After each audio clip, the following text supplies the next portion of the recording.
The Galactic Concord had never seen a turnout like this. Representatives from thousands of worlds packed the crystalline amphitheater of Vesiker Prime, each species shimmering with its own bioluminescent hues, wings, tendrils, feathers, scales, and forms so foreign most humans could only describe them metaphorically. Yet across the colossal chamber, one shape stood out precisely because it was ordinary. A human delegate. Ambassador Lena Moraine sat at a silvery podium designed to adjust to any species' anatomy. She chose to leave it untouched so that everyone saw her exactly as she was, a woman in her mid-40s, small-framed compared to the towering seven-limbed giants and serpentine luminescence surrounding her. Her posture was relaxed, her expression unreadable, her eyes, as always, calculating. The speaker of the Concord, a floating, many-faced entity named Xalos, swiveled 20 of its eyes toward her as the chamber quieted. Ambassador Moraine of Earth, Xalos announced, "Today the galaxy will vote on whether your world shall remain a member of the Concord or be permanently exiled from all interstellar affairs." A murmur rippled through the crowd. Some races clicked mandibles, others let feathers puff out. For most, the mere mention of Earth brought nervous energy. Humanity's rise had been fast. Fast enough to frighten. Lena waited patiently as Xalos continued. "Your presence here is a courtesy. You may speak your final argument." She stood, smoothing her diplomatic uniform. Her voice carried easily across the chamber, amplified only by confidence. "Exile Earth, you already chose. This meeting is just a ceremony to justify the decision you made out of fear." Gasps. Hisses. A few tentacles stiffened in indignation. Lena smiled politely. "Proceed with your vote," she said, taking her seat. Across her earpiece, a whisper came from Earth Command. "Ambassador, are you sure? We don't need to antagonize them." "Oh, I'm not antagonizing them," she murmured. "I'm reminding them what they're throwing away." The roll call began. One by one, the species voted. Exile. Exile. Exile. Nearly unanimous. Even the species that owed Earth their continued existence, saved by human medical breakthroughs, rescued by human military intervention, financially uplifted by trade, voted yes. Fear made beings forget gratitude quickly. Finally, Xalos announced, "The decision is final. Earth is exiled from the Galactic Concord. Effective immediately." Every eye turned to Lena. She rose slowly and smiled. "Thank you, Speaker." Then she pressed a single button on her wrist console. The chamber lights flickered as a holographic display filled the room. Earth's star map. Except it showed something no species had expected. The moment Earth's exile was finalized, blue boundaries vanished and were replaced with something new. Closed territory of the Terran autonomous sphere. Restricted. No Concord vessel may enter. Penalty for violation. Immediate expulsion. The representatives panicked as their translators struggled to keep up. What is that? Did Earth declare sovereignty? Isn't that an act of defiance? Lena waited for silence. Ladies and gentlemen, Earth has spent decades cooperating, compromising, sharing. You feared our growth and thought exile would cripple us. She made a small shrug. Instead, you freed us from your bureaucracy. A roar of confusion erupted. Lena lifted a hand. You don't understand. Humans don't cling when pushed away. We do what we've always done. She paused. We walk our own path. Part 1. The day Earth closed its doors. The news spread across the galaxy like wildfire. Stations that relied on Terran engineers went dark as humans returned home. Trade routes destabilized overnight. Human freighters executed sharp U-turns mid-flight, abandoning supply chains the Concord had grown dependent on. Across thousands of worlds, beings felt the sudden void. At the same time, Deep within the Sol system, Earth celebrated quietly, not with fireworks or parades, with work. Orbital shipyards hummed at triple output. Saturn's moons saw new colony domes rise. On Mars, humanity completed the long-discussed terraforming array 3 decades ahead of schedule, having finally removed Concord restrictions. The Terran autonomous sphere wasn't just a political stance. It was the beginning of something entirely new. For the first time in centuries, Earth answered to no one. And so, naturally, the galaxy panicked. Ships arrived at Terran borders, only to be stopped by unmanned sentry drones. The drones broadcast a single message. This is sovereign Terran space. Entry without clearance will be treated as hostile. The galaxy had exiled Earth. Humanity accepted the verdict, and then shut the door behind them. Part 2. Why they feared us. The root of the fear was simple. Humans had a reputation. They adapted too quickly. Other species evolved slowly, taking millennia to master incremental steps. Humans tore through biology, physics, and engineering with reckless creativity that terrified cautious civilizations. They had once been the least advanced species in the Concord.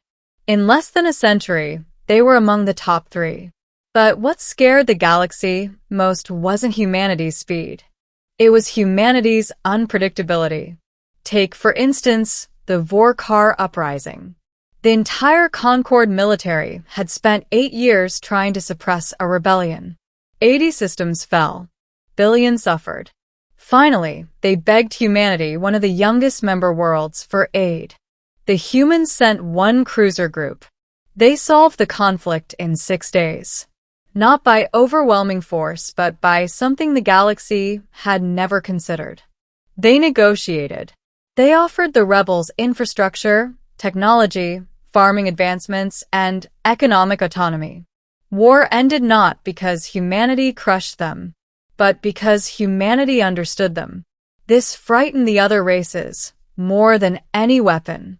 Humanity didn't just survive conflict. Humanity transformed it.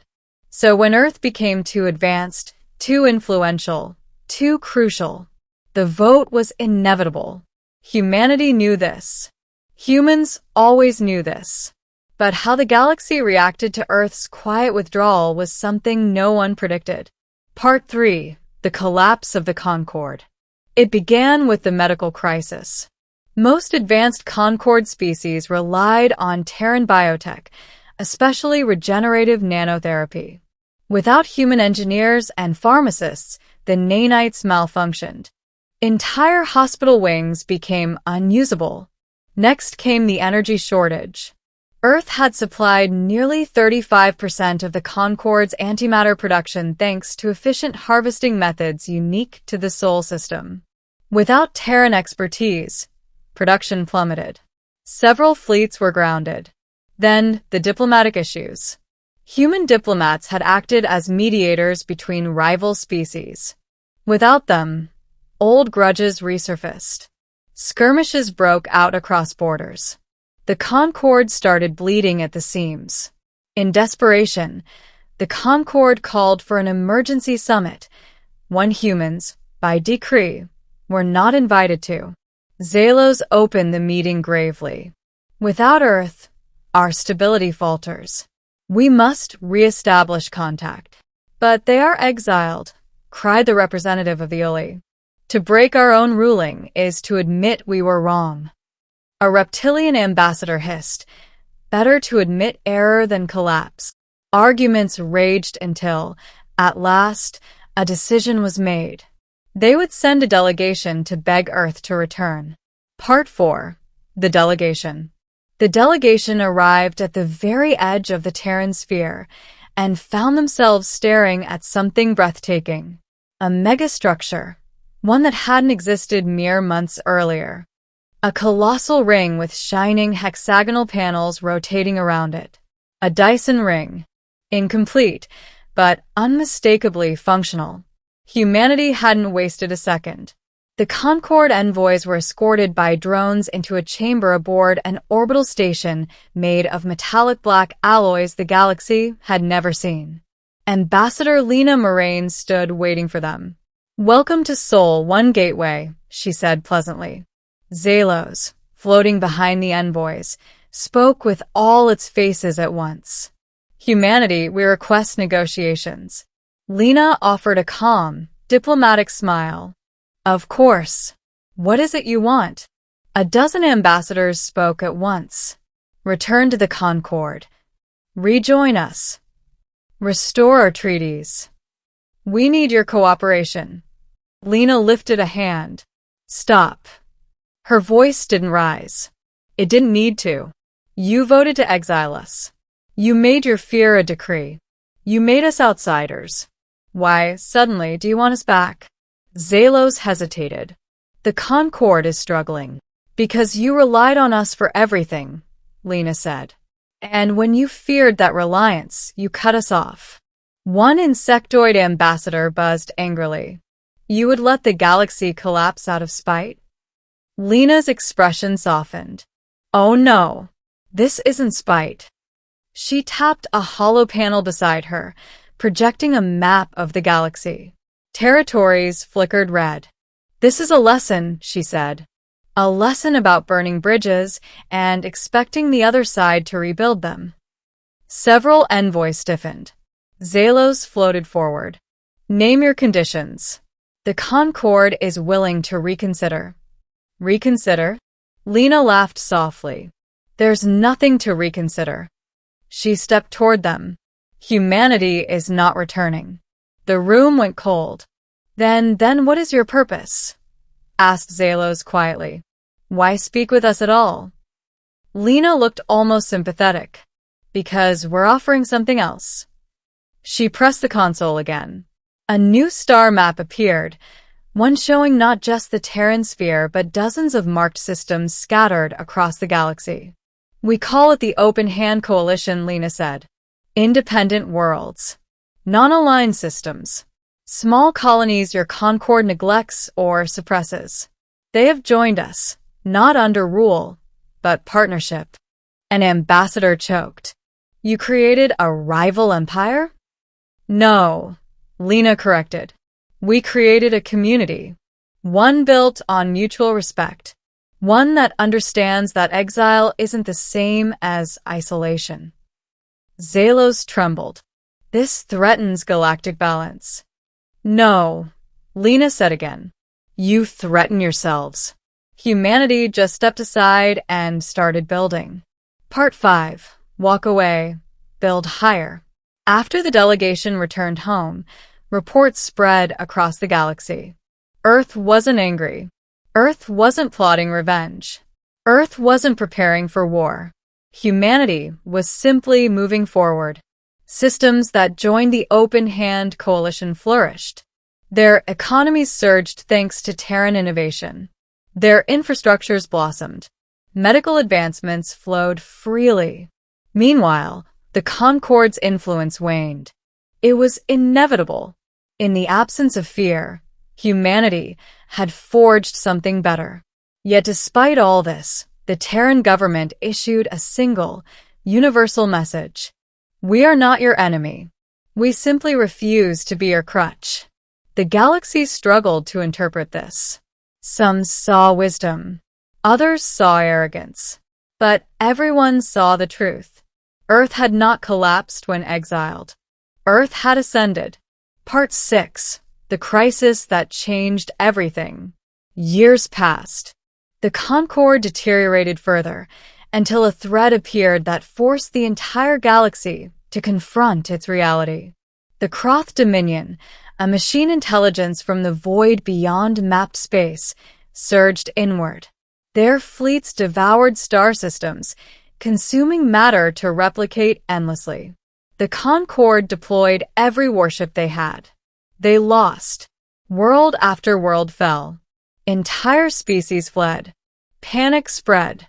Without humanity, defeat was certain. Finally, in desperation, Xelos sent a message across the Terran border. A plea. Earth, we need your help.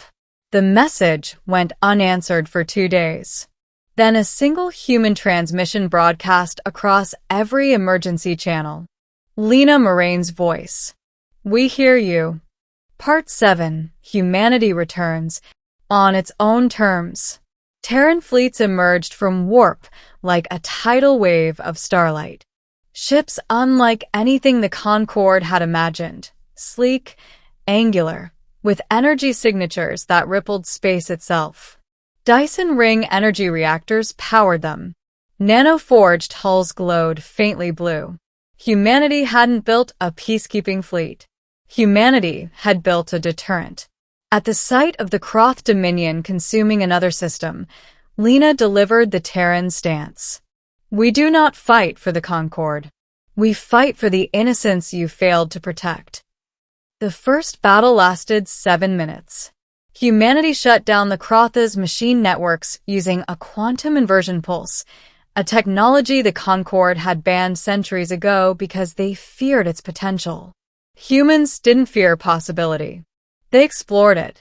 Within a month, the Croth threat was ended. Not annihilated. Repurposed. Humanity reprogrammed the machine swarm into a galactic reconstruction force, rebuilding devastated worlds faster than organic hands ever could. The galaxy watched in awe, not of humanity's power, but of humanity's philosophy. Humans didn't dominate. They uplifted. They didn't conquer. They helped others rise. Even the Concord. When the war ended, Zalos approached Lena with humility. Will you return? It asked quietly. Lena placed a hand over her heart. No. But we will stand beside you. And the galaxy understood. Exiling Earth hadn't removed humanity from the galactic stage. It had allowed them to step into the role they were always destined for. Not rulers, not soldiers, not saviors, but builders of a better tomorrow. Ending, humanity walked away and the galaxy followed. Decades later, historians agreed on a single truth. The worst mistake the Concord ever made was not the vote to exile Earth. It was believing that exile would weaken humanity. Instead, humanity smiled, walked away, and in doing so, changed the galaxy forever. The Open Hand Coalition became the largest interstellar federation in history. The Concord eventually joined it, not as leaders but as equals. The galaxy prospered, united not by fear, but by cooperation. And Earth thrived. Because humans had never needed permission to change the universe. They only needed the freedom to begin.